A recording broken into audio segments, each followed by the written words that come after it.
Recording in progress.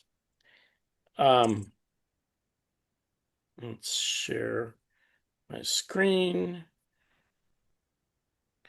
Come on, give me a hand here.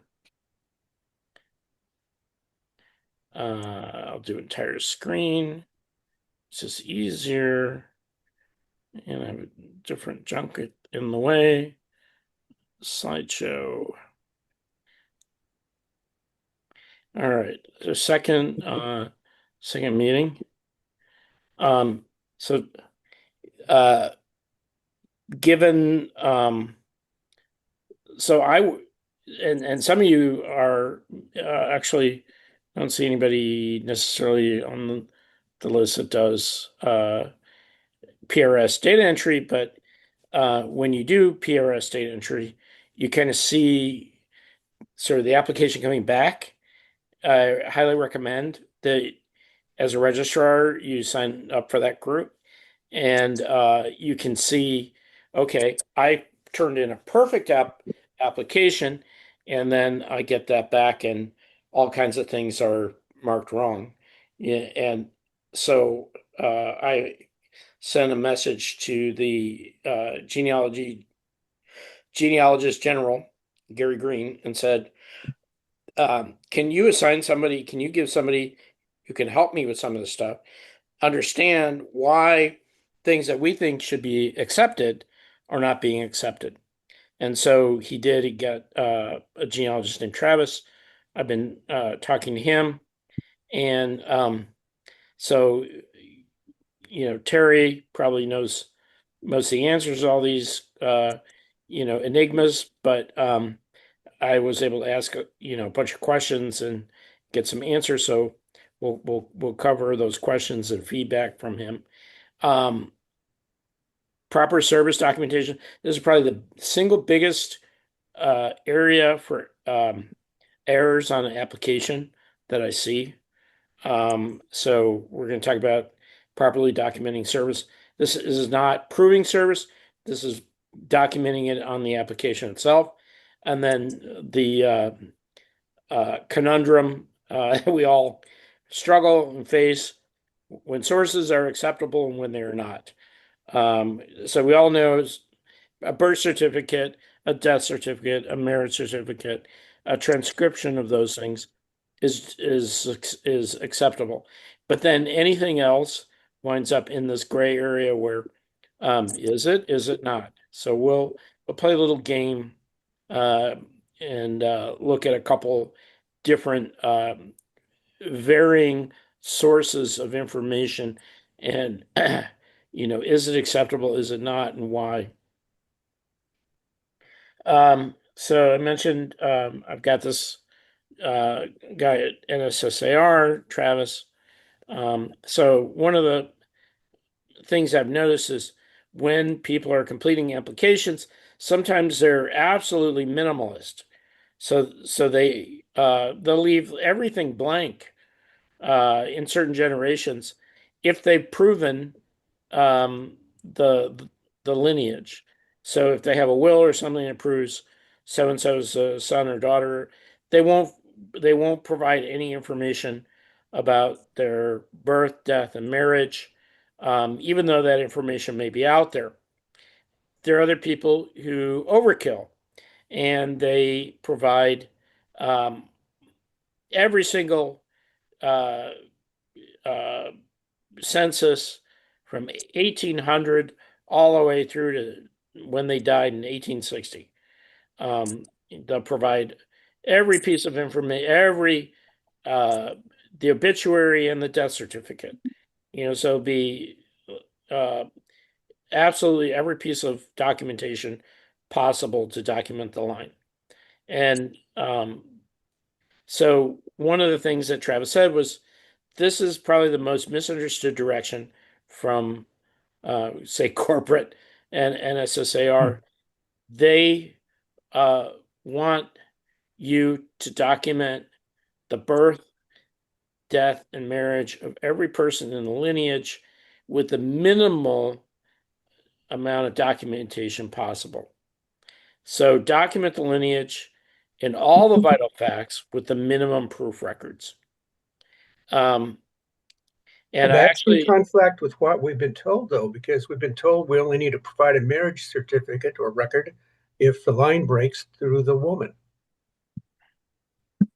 If it's a surname, male so surname all the way so he's through, saying he's saying if you have a marriage record and you can document the marriage date and that uh, the wife's maiden name, that you do provide it, but only minimally in as much as you complete the lineage.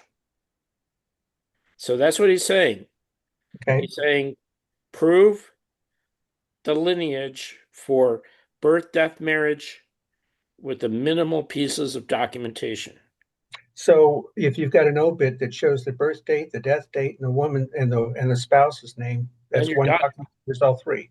Yeah, then you're done. Then you're done. You don't need anything else. So select a valid proof document that provides the most information. So exactly what you just said. Okay. If you can get a home run, you can get everything all in one document, then choose that document over the others. The Obviously, a valid document that's accepted. Uh, question that don't overlap data. I've seen so many people submit death certificates and obituaries mhm. on the same person, and the obituary or the death certificate doesn't add any new information. Sometimes it does. Sometimes it's worth it, but look at it carefully and decide how to do a minimal proof. Census records that don't, I've seen that many times. People will submit census records that add nothing to the lineage information. They may be prior to 1850, which have no real benefit. You really have to think hard whether you're going to include any census record before 1850. Um, and then additionally, when you look at the census record, so I was just doing a proof and for a local chapter uh, application, and I had to look at 18. Do I use 1860, 1870, 1850? And so it turned out 1870 was the best census record to provide because 1860 had the initials, not the names, which has been a problem for national in some cases.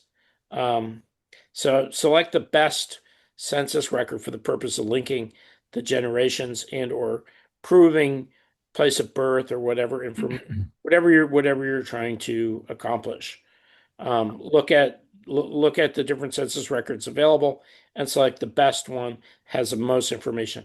Like for example, 1900 has month and year of birth, so that's very handy. It also has year of marriage. So again, Mhm. very useful, very handy to use 1900 census over 1910 or 1880. Any questions about that? Yeah, one question. If you have a birth certificate that identifies the mother and the father, do you need a marriage certificate as well? Or does that kind of, No, actually, you do not, okay, because you've proven as long as it's a mother's maiden name, right? yeah. So you're good in terms of proving the lineage on that. Okay, good. Thank you. And so something to consider, uh, and this will come up probably in a future talk. We're documenting these families for the ages. We're not doing it just for the applicant today. We're doing it for their posterity. That's why we print these applications on acid-free paper so they won't go yellow or I don't know what happens to regular paper. But the paper, the special paper is on purpose. And it's so that we're creating a forever record for these people. Now, of course, when they chose the acid-free watermark special expensive paper, they never thought about digitization. So hopefully that will take over in the near term. That was a little tongue-in-cheek criticism.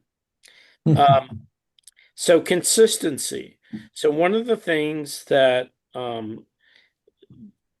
National said was um, consistently providing the proof. So we all put the proof in the reference section.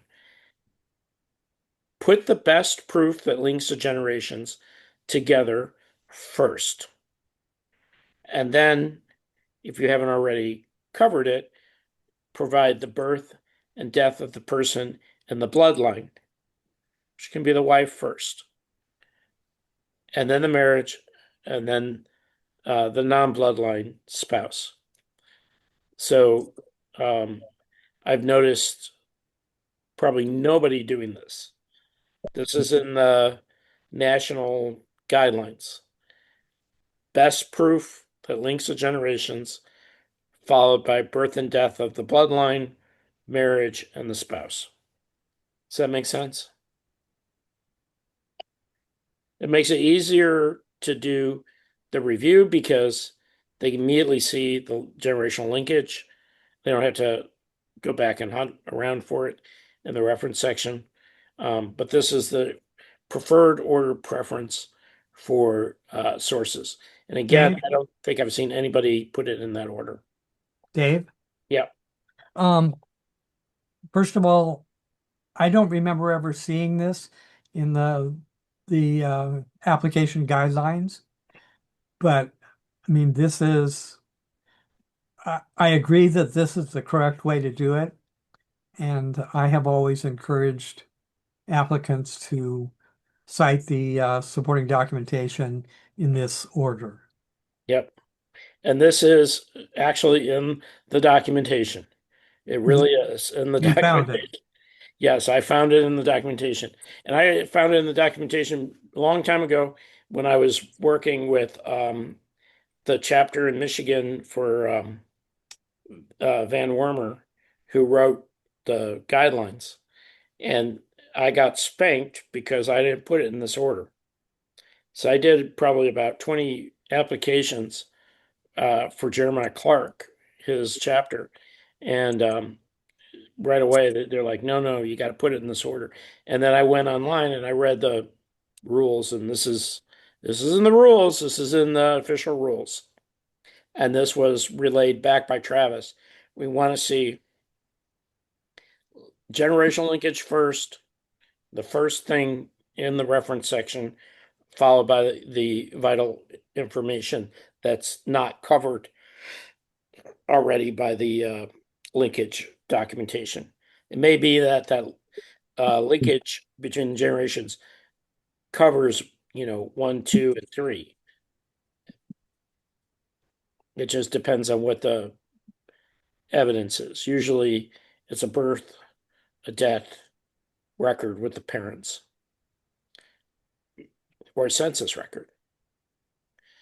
Um, so I've also noticed some confusion with this, and this is mentioned by um, National. When you're redlining the proof and you mark the spouse is the non-bloodline ancestor, not the wife. So I've seen a lot of people mark the wife as the spouse. The spouse could be the man if the man is not, if the bloodline doesn't go through the man. So I just wanted to bring that clarification up. And then a lot of times we'll cite something that we use for multiple generations. So of course, don't include a second copy of the proof in the package. I've rarely, if ever, seen anybody do that. That's not a problem. However, um, if you do recite a document, put IBID on it. And I've seen, being a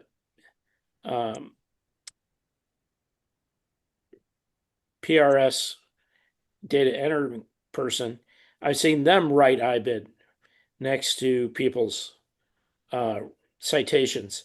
So they know when they see the second, so it shows up on generation 4 1850 census, that.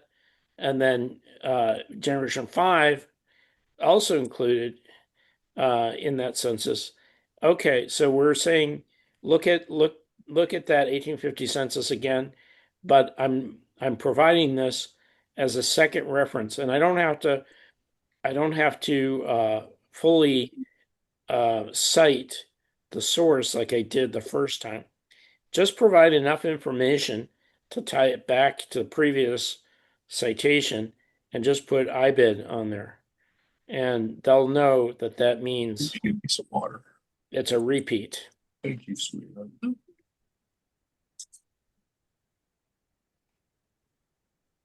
Any questions about that?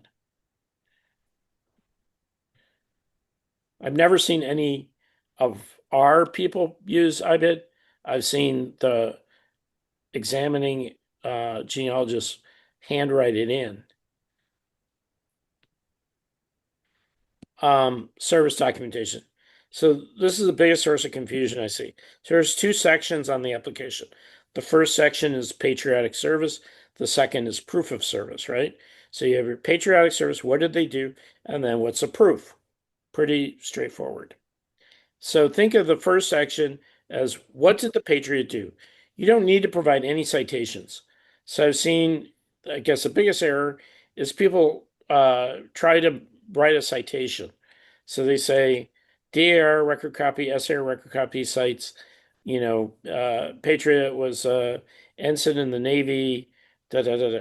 You don't have to do that. You just have to say what their rank was, what capacity, dash, description of service. And you'll see this on the SAR Patriot cards, that's the format. And if they had more than one service, use a numbered list. So number them, 1, 2, 3, to indicate that they had multiple engagements of one sort or another. So they signed the oath of office. They paid, the tax, or they were a private and then they were a sergeant. And when you mention the rank, either of themselves or their commanding officers, capitalize and use the abbreviations. Spell company out completely because it's too easy to confuse with county. So spell that out. So it's rank dash officers served under dates. There could be more information. That's fine for you to include that if there is. But that's a general, framework, I guess, for that section. So you're not saying where the information came from. You're just stating what they did based on the next section, which is documenting source. So patriotic service. Dave, Yep.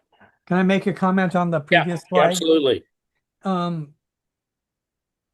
There are a few applications that get entered where the applicant in the description of service writes a whole big long paragraph of something that they may have quoted out of Massachusetts Soldiers and Sailors or out of some other document.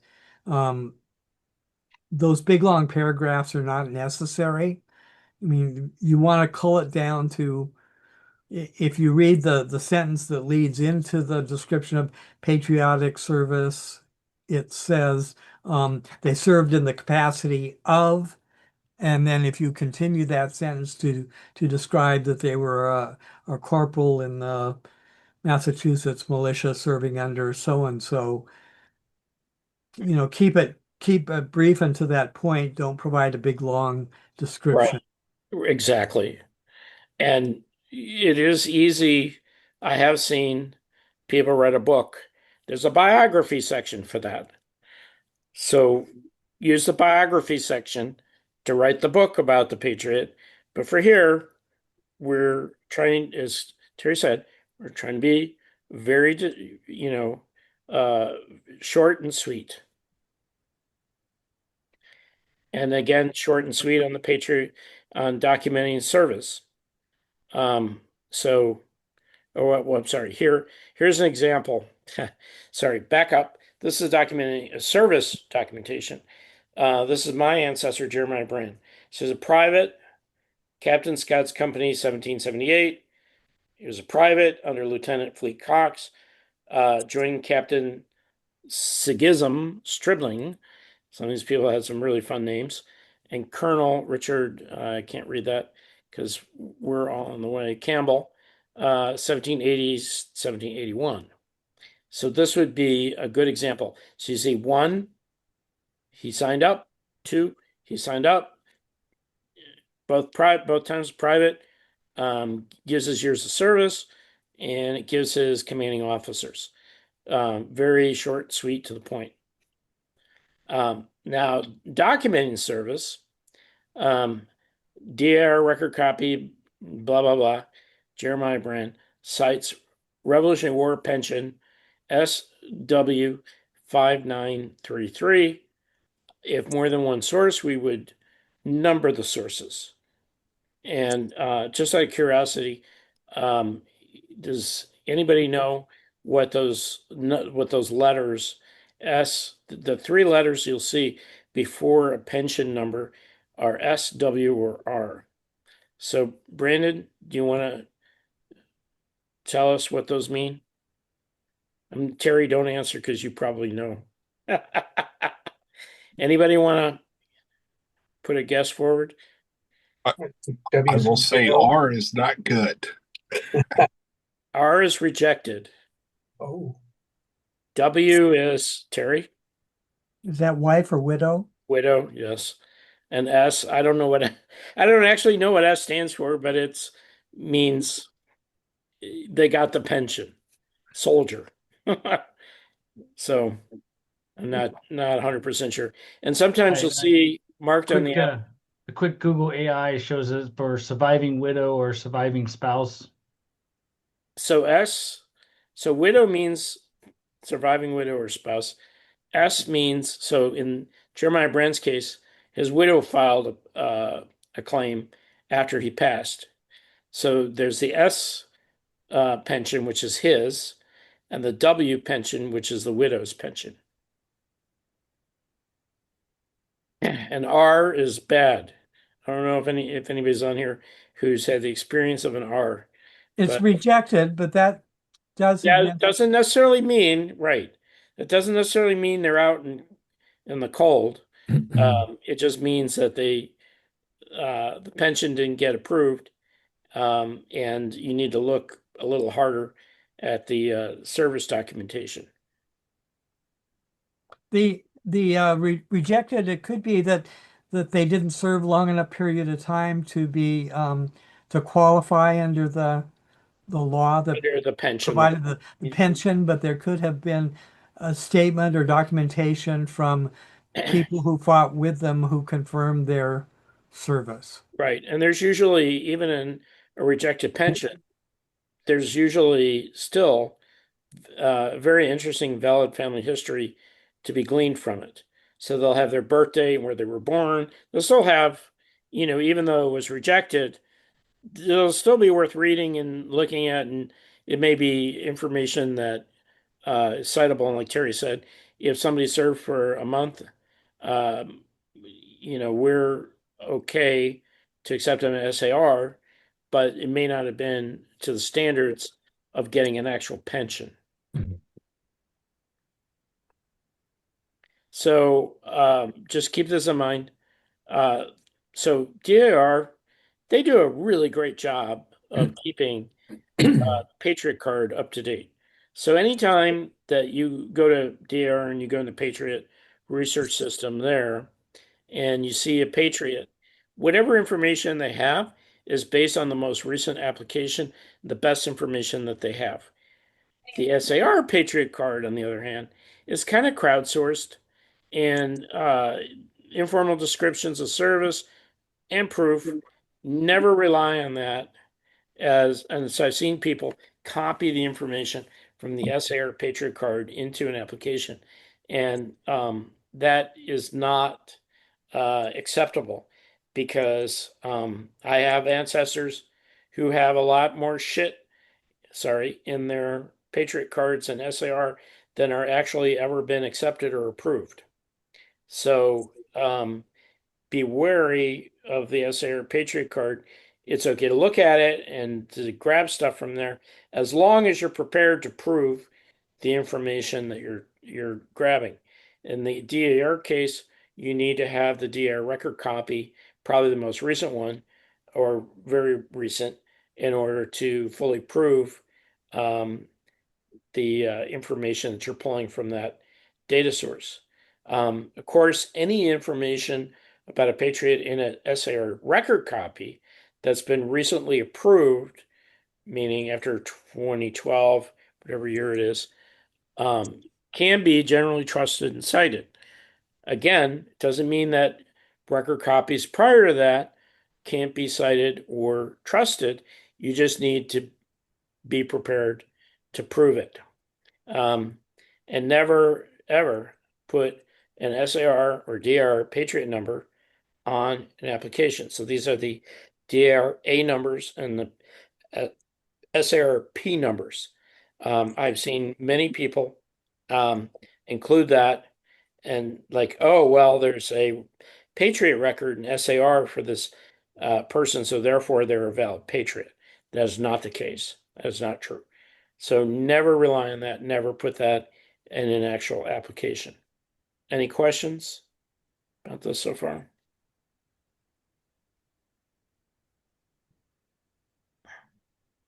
All right, the fun part. When sources are acceptable and when they're not. And this is probably the biggest pain in the neck conundrum that we face when we're trying to document somebody's lineage.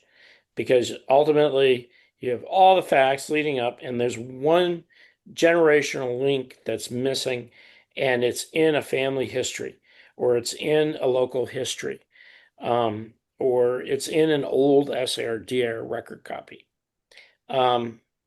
So generally, birth, death, and marriage vital records are accepted. They're pretty much the mainstay of application verification. They could be the certificate, index, transcription. Obviously, the certificate has weight over an index or a transcription, but all those are acceptable generally to SAR. Now we get into the gray areas, local histories, family genealogies, and old SAR/DR records. I would say that these sources are rejected as proof of lineage automatically. Like you submit one of these as a potential proof, NSSAR is gonna is just they're just gonna reject it. Just they're not even gonna like they look at it and they're no, yeah, we're not accepting this. Dave, Yep, can I comment? yep. I don't know that I would buy that description that SAR would reject them. I think really what the the chapter registrar in particular really needs to look at the application preparation manual. I think that's on the next slide. Okay, all right. I'll I'm say just no. trying to set the stage that um, generally these are viewed negatively. Like I would say you're negatively is true. I think you will cover the rest of it. yeah. And then correct me if I didn't cover it all, but I think we're gonna discuss it. So why are some otherwise rejected sources acceptable? So when the facts in the source are cited and tied to original records, like birth, death, and marriage records, look for citations and footnotes. When the person providing the data has first person direct knowledge of the people they're reporting on, a grandson, and a cousin, an aunt and uncle, you may need to provide, and I've seen people do this in their applications, you may also need to provide their birth, death, census information as well, in order to show, oh, well, Joe Schmo was uh, the brother of the guy in our bloodline, and he was the source of the information in this book. That's what you're looking for. When the source is reputable enough, this is a little bit of a, um, throw it up in the wind situation. When the source is reputable enough to be cited in a previous SAR record copy, there are some scholarly sources that get a pass on this. Um, in the case, and I know I went through this with Terry specifically, um, there were some cases where Terry said, no, this is not acceptable. Look, it was on the DA record copy, they bracketed it out. They put brackets around it, meaning that DAR rejected it. There are other cases where I came back to Terry, said, well, this was accepted by DAR. It wasn't bracketed out. Look, they took it. And National SAR loves nothing more than hearing DAR accepted it. So I think we need to uh, our reviewers need to grow a little bolder. But when you say this has been accepted on X, Y, and Z uh, DAR applications um, as a source, as a reputable source, even though it doesn't meet the citations and footnotes and first person uh, relationships, it winds up getting a pass nonetheless. Um, any comments or questions so far? We'll go to some examples.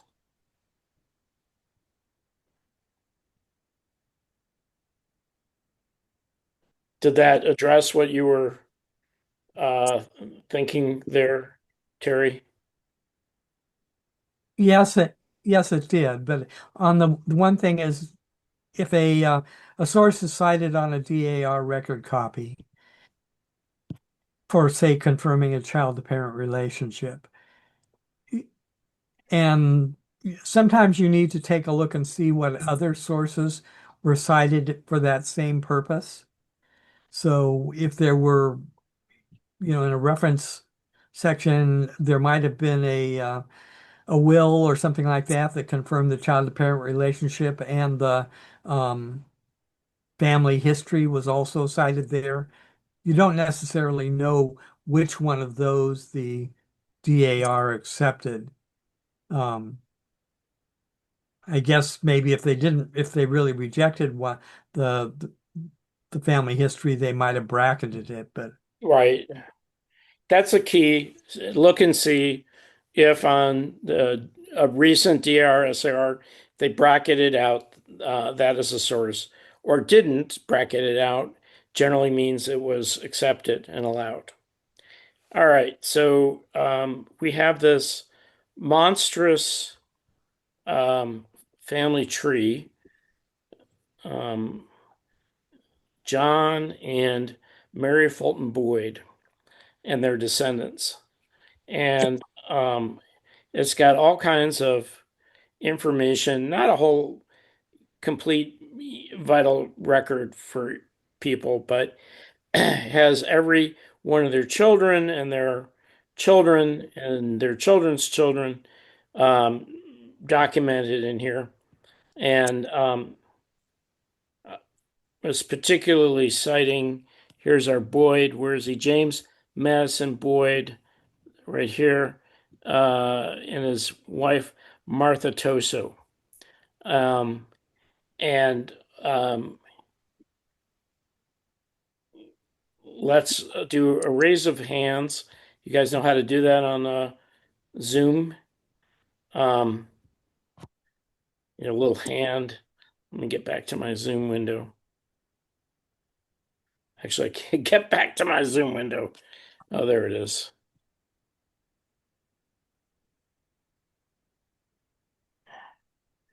Maybe not. So how many people by raise of hands would think that this is acceptable?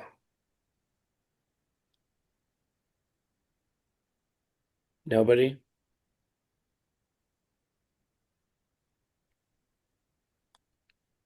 All right. Well, it is because this was published in 1882 by M. Hills and A. Fulton Boyd. It turns out that the author and James M. Were cousins. It's all laid out here. So we're basically what I'm saying here is anytime you use one of these sources, tell the tell the examining genealogist why this is acceptable. And when this went through Terry, and Terry said, "Well, why do you think this is acceptable?" And I said, "Well, um, the, uh, the authors were second cousins. They lived at the same time as James Madison." Now, I didn't use it for all generations, but I used it to prove the generational links for the generations that Hillis and Fulton would know that they were alive during, that they had personal relationships with. And so, um, and I also provided a zoom on the panel showing the relationship. Actually, I drew a line, which I don't have here, between Hillis, Fulton, and James Madison to show how closely they were related. And then I did provided a transcription. So this is the information that's in there in case you don't want to read it. The original document was, good God, it was like, this was like 4 feet by 3 feet in size. There's only one copy of it available, two copies of it available, one in the Library of Congress. I had to ask them to send me a digital copy of it and a physical copy that came in a big tube. And I still don't know what to do with that tube sitting over there in the corner.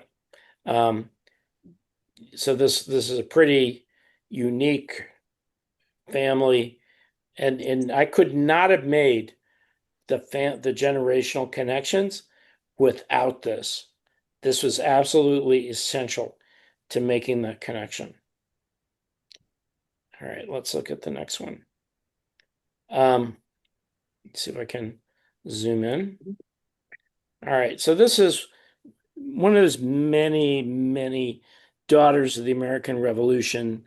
And we're specifically looking at Lily Runyon Hollingsworth, born in Washington, and then has her lineage here. This application, I think, if we look at it, let's go down here, see when it was signed. When did she sign it? 1760, no, it wasn't 1768. 1918. So that's a really, really old DR application. So question, is this acceptable or not? Raise your hand, raise your hand up, either virtually or literally, if you think this is an acceptable source. Well, it was accepted on the basis of proving the family linkages between the people that she knew in her lifetime. So the fact that this application was done so long ago, basically, we're saying, all right, so we had an obituary in 1818, and then we have her record copy that basically confirms the lineage from there down. And it's hard to believe she could have applied for DAR membership and not have direct knowledge of her grandfather's parentage. Well, SAR accepted this. So even an old SAR DAR record copy can be used if limited to the first person relationship rules that we were talking about.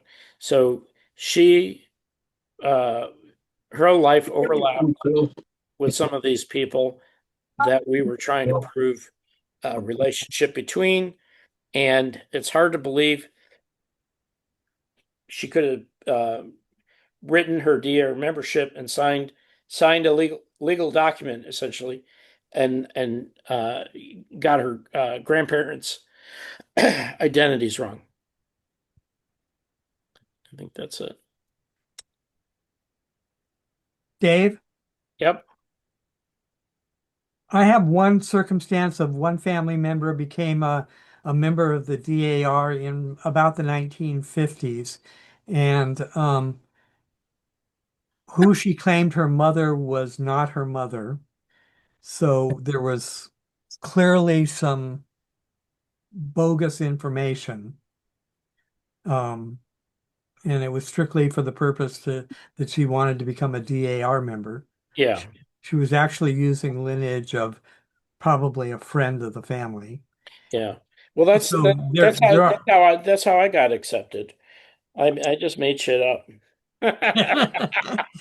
yeah. I think what you describe is a good way to justify the supporting document that you have there in describing the fact that people were living at the same time, but not all old record copies would I Right. trust as much as perhaps what you did. Yeah, and also there was, which I'm leaving out, there was also circumstantial supporting information. So it wasn't relying on that alone, but that was definitely the most clearest uh, direct link between the individuals. So next example, the Armand Trouts, because they're always been swimming upstream. So here we have, when was this? 1930. Can't see the date. Where is it on the previous page? No. Uh, Copyright 1980. So this is a typical family history. So let's go look at it. Let's zoom in on that. So we have generations. We have some vital records in here. Acceptable or not acceptable?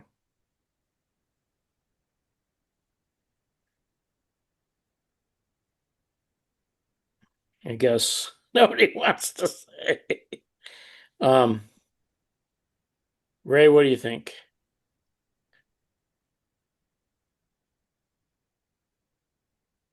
Sorry, I had to unmute myself. Well, I'm kind of a rookie at this, but I'd say the data looks pretty good. Do you see any footnotes or I don't see any. citations? So that's a bad Well, I sign. do see some footnotes down there. I guess that 1 through 5. There's some footnotes, yeah. Mhm. There's some down there. Okay. I don't know where they go, but there's some footnotes in there. But generally, I don't see any. I'm looking.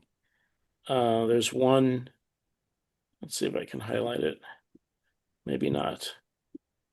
There's one footnote. I highlight the Mhm. whole page. Um, there may be a footnote or so in there, but not Mhm. very much. Yeah, Um, pretty light.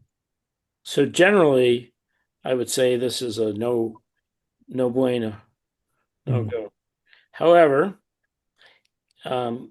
guess what? They It was supported it. accepted on all these SARD or record copies. And as you can tell by these numbers, the DA record copies were recent. Hmm. And guess what? It was accepted. Okay. So normally I would say this wouldn't be, but again, what I said before, um, if the publication is reputable enough, scholarly enough, and Hmm. it's been accepted already, like look at this SAR 193560. Pretty Seems, recent. yeah, so that's a 2015. So that's pretty recent. And these other two are pretty recent. So it gets a pass. It Mm. gets you can cite it. Um, What about the 1980 date versus when this actually occurred, right? So there's a long period of time that lapsed. yeah, that doesn't matter. Doesn't When matter? it could have been most of these, I would say, are typically published in 1930. Right. That's what I'd And say. so the fact it was published in 1980, a little more recent. I Hmm. I would, if I were NSSAR, I would not accept it because I don't see any citations in here. Mm. But evidently, um, whoever wrote the Armentrout family history, um, paid somebody off in the DAR office, and so it is ironically accepted. Okay. All right, so here is this is Ridge Runners.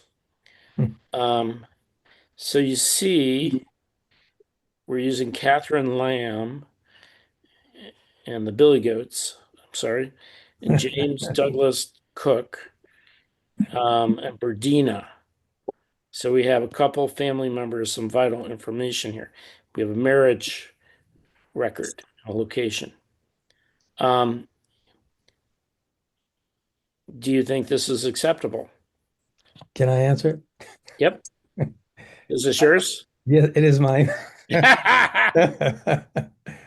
So yes, because it was a very well published magazine for many, many years, and the date in there reflects actual occurrences and reference. Yeah, that Yeah. is And so when we sent this in, we provided this information right. and it said information comes from original sources.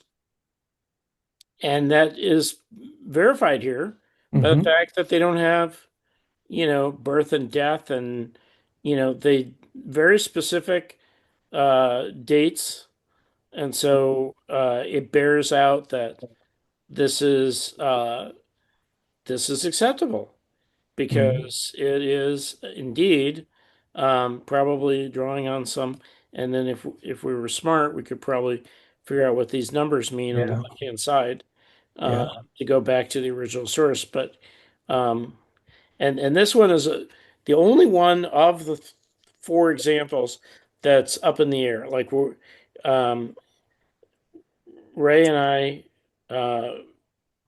submitted this a month ago, Yeah. and so we're still jury's out on whether this is actually acceptable or not. I believe it will be accepted on the basis that the information does appear to be from original sources, Hmm. and that it's not quote a family history. Right. All Well, right, thanks for your help on that. lessons learned. Hmm. Um, any non-original source, um, just so Terry said it won't be, but I'm saying just assume it'll be rejected out of hand by NSSAR. Always include your rationale for why you think that source is credible. Always put, an explanation Tell them why you think that it's valid, why they should treat it as a valid source of information.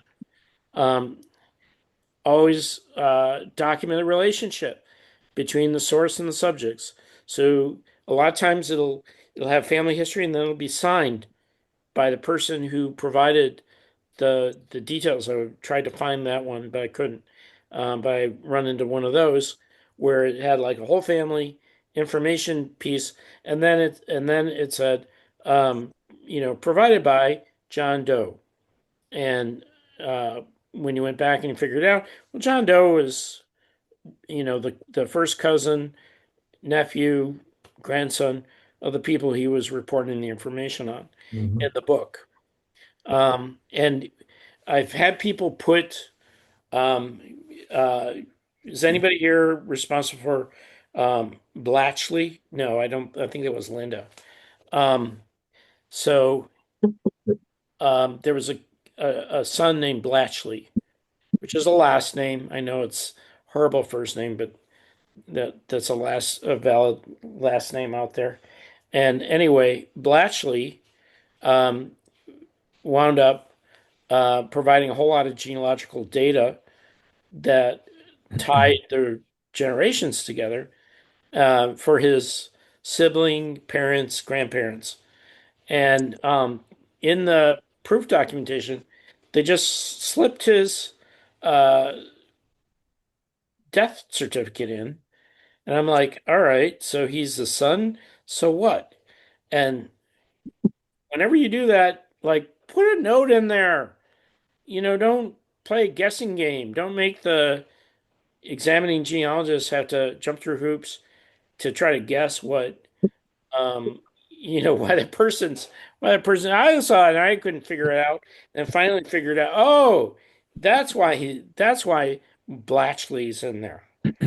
Um so don't be afraid to add a page of, you know, provide, some navigation information to the person who's doing the examination. Um, if the source has been cited successfully by prior recent SAR/DR record copies, tell tell them that.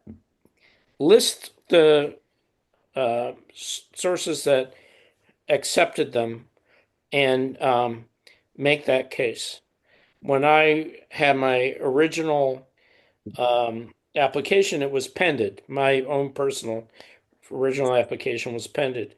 And the registrar here in Coachella Valley at the time responded back, well, DAR accepted that piece of information, and suddenly I was approved.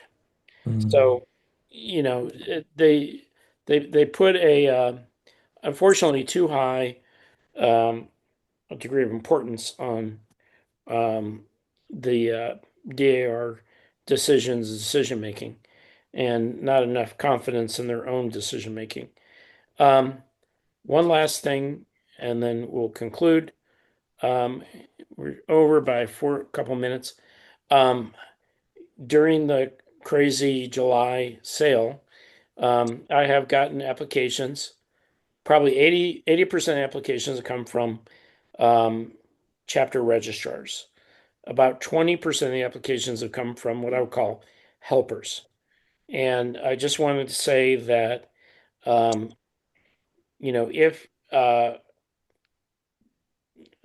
there evidently is a rule that the chapter registrar has to um, sign off on and send the application on.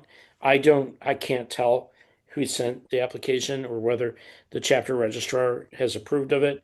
And then some of us, like Brandon and myself, we're under uh, Kenny Vick and Andrew Variano's feet by doing applications. I just did 5 applications in the last week.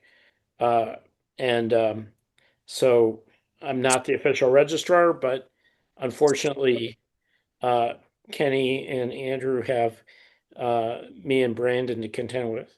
So I would say if you run into a situation where one of your team members is helping you with applications. Embrace them and just say, listen, keep me in the loop. I'm here to ensure the quality of the information that is getting to state. I will help you with the review of the applications. I'm sure Terry ran into this too. I even got like I think 5 applications since I took over from the applicant. I would say not the applicant, but members who did their own applications off their own record copies for their sons and grandsons. And so I, I can't, you can't tell where it came from and you can't tell anything. Just work internally and communication and make sure everybody understands we're all on the same team. We're all pulling in the same direction. And, oh, thank you for helping, that, I think Ray, you're the only person on who's a helper. Um, but I think Melvin, you had a little bit of a um, renegade under your watch here. So definitely feel for you and understand that. And I would just say when you are look at the people who are helping and see how they can help more, how they can contribute more, and then and better keep you in the loop on what's going on. And I'm sure Brandon and I will continue to get underfoot in every way that we possibly can, because we're not gonna stop doing applications. Any questions about? So officially, by the book, they have to go through the state registrar, but I'm saying that it's unenforceable. They should go through the chapter registrar. The chapter registrar, sorry, Registrar. I meant chapter registrar by the book, but I can't tell. I'm sure Terry, you couldn't tell who it was coming from. The prior registrars often have a hand still in application creation and submission. And then there's also other areas where applications come. As long as the applications come through and um, they vet and they're correct, I sign them and I send them. There's a few chapters that really have no active chapter registrar who, and in a couple of those instances, they have delegated them to a wife, spouse of a SAR Right. member Right, who's a DAR member. right. And, Yeah, just like working with any chapter registrar, yeah. So some of them are pretty good. yeah, they are. And it's all over the board. Although I did get a complaint from one of the ladies saying, I had just learned how to appease Terry, and now you are messing with my form. And, I'm like, I don't know that what we're doing is that much different, Terry, but evidently she felt like I had pulled the rug out from under her and she had to relearn how to do everything from scratch. Hmm. So I Well, can't it doesn't believe, seem to be that can't much believe, can't difference, believe that was though. the case. Can't believe that was the case. But, people, they gotta complain about something. As chapter registrars, one thing you should never really encourage an applicant send to prepare the application and send it directly to the state registrar. So I think it was Never. David, one of your guys. Yeah, same guy. It's happened twice. There's been defects in each one, including not getting the signature of the applicant. So yeah, Yeah, that but process is that's over. minor. The rest of the application was perfect. I mean, well, of course, it stops everything, but the application was perfectly done. He just didn't get his grandson's signature. And that required extra work on your part because the application got sent to you. You got to, track them down and But Well, what I I'm hear it's saying, on its way back to me. It hasn't arrived yet, but I'm sure it'll be here one yeah, day. what I'm saying is when I get an application, I don't know who's sending them. I don't know if it's coming from the official chapter registrar or it's coming from Santa Claus. I can't tell. There's usually a return address. Yeah, well, the return address doesn't necessarily indicate, do I know everybody's address? No. You can look it up in And I'm not. the database. I'm not, Terry. You know how much work this is just dealing with what it is. Like I don't have time to go in and look up everybody's address and double check. I just look at the application and review it and on a you know fascia basis. Is it good? Yes. Everything there? Yes. I did miss a signature that I double checking, triple checking. So before anything goes in the mail now, I check all the signatures on the applications before I put them in the mail. And I check the signatures when I get them. So I'm doing double signature verification. Happened to me too. Yeah. Oh, it's easy to. Just FYI, Dave, actually for our chapter, both Andrew and I are listed in the Blue database as the chapter registrars. So you can actually request that added to your system. This way your helper, I guess in this case is me now, has visibility to the chapter applications. Yep. Well, that would be a good thing. Ray, you may want to get yourself officially So added you can have yourself just as a send in a helper. request to the state secretary to have you added as a secondary registrar in the Blue database as an active position. Okay.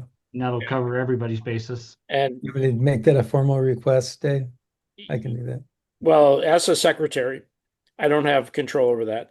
Yeah, yeah. Okay. Email the secretary. That's Okay. Steve, yeah, Steve Steve. Andrews. Yeah. And then Mel, I know that Michael Hare has joined the PRS data entry in order to try to become eventually a registrar. So he wants to be a registrar. So you might want to put him in as a helper. Okay, And I that'll got a be an question added. on, like to review this information we've gone over tonight. When will that be available? Are you going to put this on uh, back in your system, or how would I review this information we've gone over tonight? So what information are you trying to review, Mel? You Well, want you to would, see the PowerPoint or? Yeah, Oh, yeah, I'll send that out tomorrow.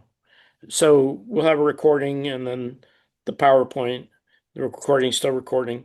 So this will all be part of the recorded message. And then we'll send that out tomorrow or whenever the recording has a process. Takes hours to do, but it should be ready by tomorrow. okay. All right. Well, I thank you guys for attending. So can I make uh, a comment? yeah.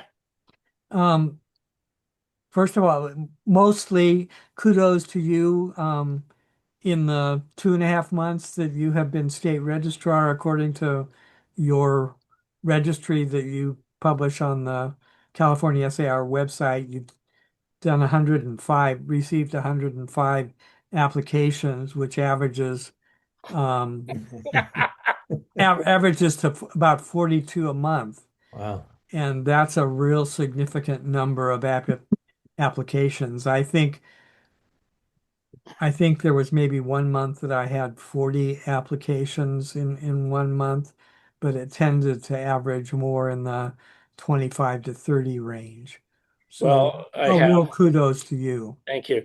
I have Ray Bumpus to thank for that. He submitted 125 supplementals. So I saw that. Sorry. I have more. I'm trying Be to send be them be in. nice to the state registrar, Ray. Okay. yeah, but I mean, above all, Derek Brown is I think in the lead now for number of new members, potential new members, Hmm. and then David, thank you for, I think you're in the lead for the number of applications submitted. And I'm Got one, sure, I need a signature and fees, and it's going out this. yeah. So, yeah, so I mean, everybody's been doing a great job, and Melvin and Brandon and Andrew, you guys are all doing fantastic. We're knocking the ball out of the park, and I think we're up 11% now over last year, and we're only halfway through the year. Just wait till the end of July. Yeah, yeah, right. Right. Yes. Yeah, we have that. When do Yeah. you, Brendan, when do you go to camp? When are you going to Congress? I'm departing on Friday. So I got to get all the applications in I possibly can this week.